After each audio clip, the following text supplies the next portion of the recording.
3.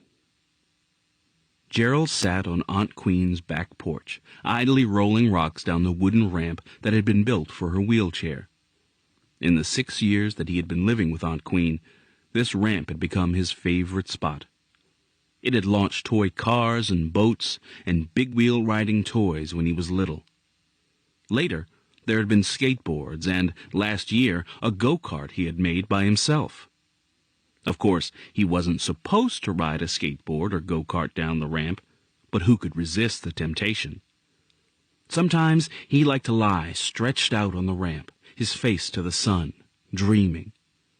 Today he was smiling, because tomorrow was his 9th birthday, and he was really, really hoping for a bicycle. It didn't have to be new, just red and fast. He was a quiet boy who listened more than he talked, and who rarely shared his dreams or fears with anyone, even Aunt Queen, whom he adored. Since the day that she had taken him home when he was released from the hospital, he had lived here with her, under her loving, careful eyes. At first, he had cried for his mother constantly.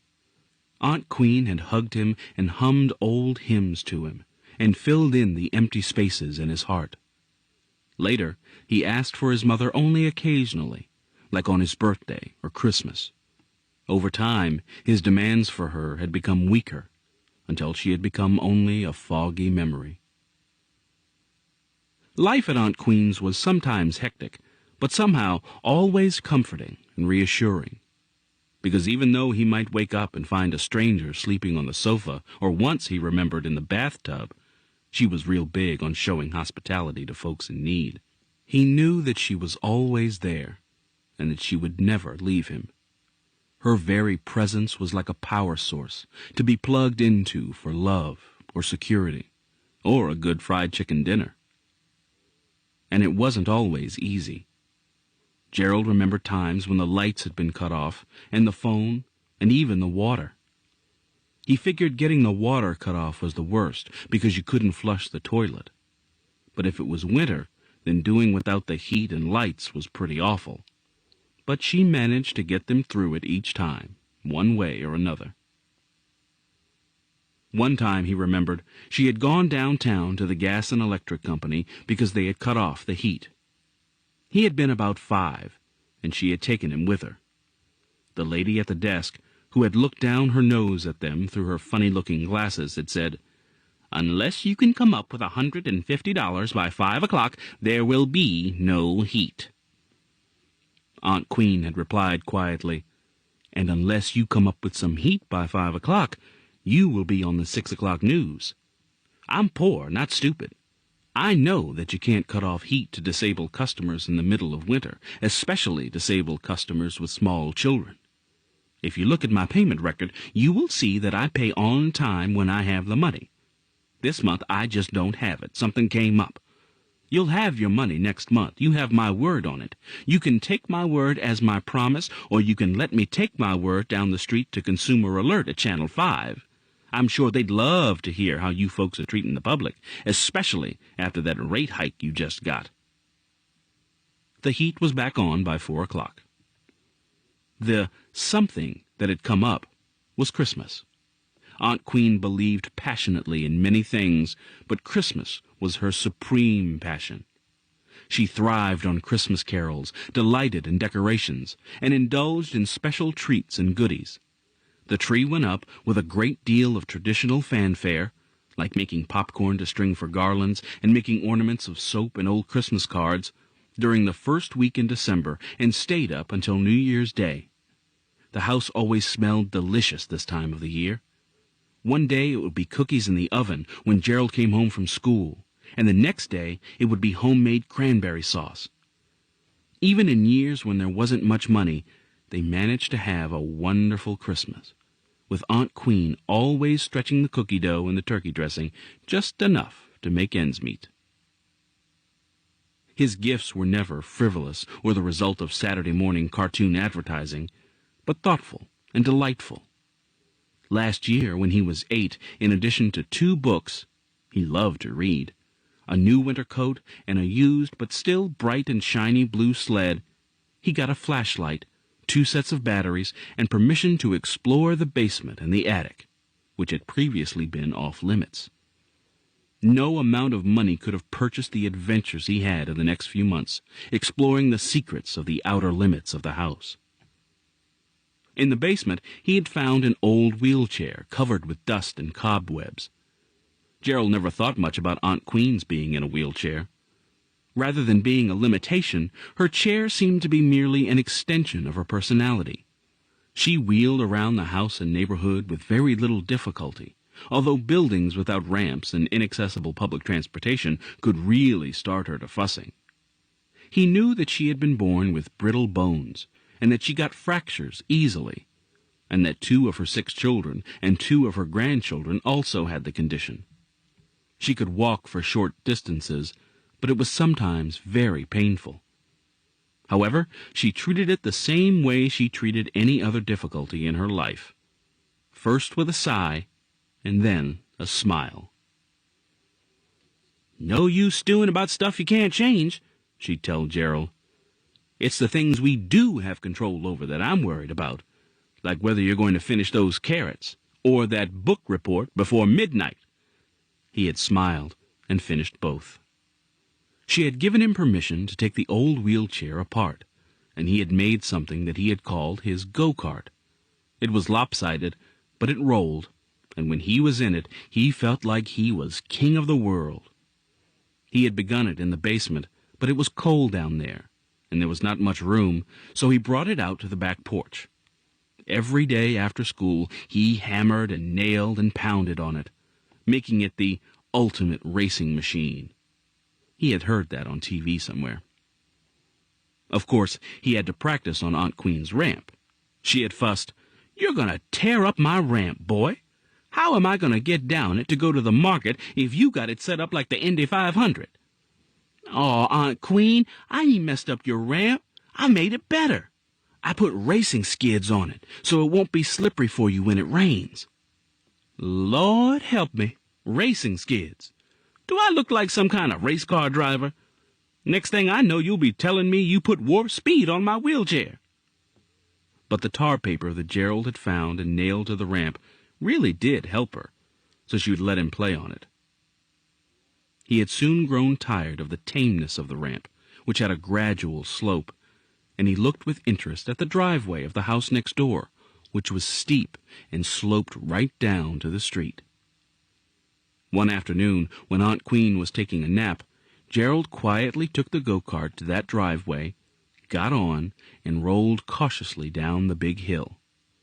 He had used his feet to stop himself every few yards, so it didn't go very fast that first trip. The second time, he only used his feet once or twice, and then it was just to slow himself down when he reached the curb leading into the street. By the 4th or 5th trip, he had increased both his confidence and his speed. He even gave himself a little boost with his feet before he tucked them on the piece of wood that was his rudder, so he sped down the hill this time like one of those bobsledders that he'd seen on TV in the Olympics. Just as he got to the curb, he turned the rudder slightly, rolled to the left, and slowed to a halt by bumping into one of the garbage cans sitting there. "This is awesome," he said to himself. "One more time." On that last trip, he had given himself a really big boost to get the most speed possible, and he felt like he was flying. When he had almost reached the bottom of the hill, he turned the rudder to slow himself, but instead of slowing his progress, the rudder came off. Still going full speed and almost to the street, Gerald could see a long black Cadillac approaching from the left and a dirty green Ford coming from the right. He rolled off the go-kart and into the garbage cans, knocking them over with a terrible commotion. The go-kart sped into the street, where it was first crushed by the Cadillac, then demolished entirely by the Ford, which blared its horn loudly and screeched to a stop. The driver of the Cadillac never even stopped. He couldn't have known that he had only killed a homemade go-kart and not a child, but he sped on down the street, never looking back. The driver of the Ford got out of her car, checked to see that Gerald was okay. He had bumped his head on a garbage can. Then took him up the steps to the very awake and very angry Aunt Queen. "Thank you, ma'am. Aunt Queen had said to the woman. "I appreciate your kindness. You saved my boy's life." Well, actually, a garbage can saved his life, but it could have been tragic. Don't you people watch your children, letting him play in the street like that? You ought to be ashamed of yourself. When she saw the blue thunder on Aunt Queen's face, the lady wasn't sure if it was directed toward her or toward the boy, so she backed off a little, saying with a smile, "I'm afraid his little go-kart is a total loss, however. So are his privileges, probably for the rest of his life." Aunt Queen had smiled through clenched teeth as the lady returned to her car. Gerald had been terrified because he had never seen Aunt Queen this angry. He was sure he saw blue smoke coming from her ears. She said nothing for at least 5 minutes. He had to go to the bathroom, but he was afraid to move. Finally, she spoke, slowly but explosively. "You will never, as long as you live on God's green earth, do anything that stupid again." "Yes, ma'am," Gerald whispered. "You will never, as long as the grass is green and the sky is blue, make me look like a fool in front of strangers." "I'm sorry, Aunt Queen," he stammered. "I was just trying to, see, let me explain. I was gonna, but it started going and—" "Silence!" she interrupted.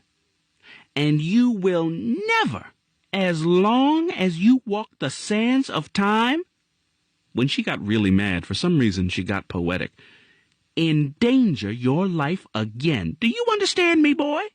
Never again. You hear?" "Yes, ma'am. No, ma'am. I promise I won't. I promise I understand." Gerald had been so scared and so confused that he wasn't sure which of her demands to answer first. Then she had sighed and said, "Come here, boy." Gerald had walked slowly to her. "Give me a hug," she'd said finally. "I love you, boy. Don't do that to me again, you hear?" Grateful and tearful, Gerald had buried his face in her hug. That had been last summer. The go-kart had never been rebuilt, but the closeness between Gerald and Aunt Queen was probably stronger than ever. She continued to read to him almost every evening, just as she had been doing from the time he had come to live with her, stories of adventure and suspense like Sherlock Holmes and Tom Sawyer, as well as poetry, Paul Laurence Dunbar and Langston Hughes and many others. Many nights the rhythm of the poetry had rocked him to sleep. Gerald was a great help to Aunt Queen around the house, especially in things like reaching and lifting and running errands, and he was even becoming a pretty good cook, learning the basics like hamburgers and scrambled eggs, and even inventing a couple of meals of his own just to please her. "Gerald," Aunt Queen would say, "scramble me some hamburgers." "One scramburglar coming right up," he'd reply with a grin. "It looks a little funny, but it tastes great." Now, with only 1 day to go until his 9th birthday, Gerald was almost as confident in the kitchen as Aunt Queen, and more important, she trusted him to handle any situation there. He was just about to go into the house to make himself some lunch and to see if she needed anything from the store around the corner, like maybe cake mix or candles, when Aunt Queen met him at the screen door. "Sit down, Gerald," she said quietly. "I've got to talk to you." Gerald tried to remember what he had done wrong. Forgotten to clean out the bathtub? Eaten all the cherry pie? This close to his birthday, he wasn't likely to mess up too badly, he figured. He wasn't sure, but you never can be sure with grown-ups, he thought. "Did I do something wrong, Aunt Queen?" "No, child, it's nothing like that. This is something I've been dreading for 6 years. She paused. "Tomorrow is your birthday, you know." Gerald started to panic. Maybe she wasn't going to be able to get the bike. Maybe she'd been dreading his turning 9. although he couldn't see why. 9 was cool as far as he was concerned. What could it be? Gerald, you're getting an unexpected present for your birthday tomorrow. Your mother is coming home.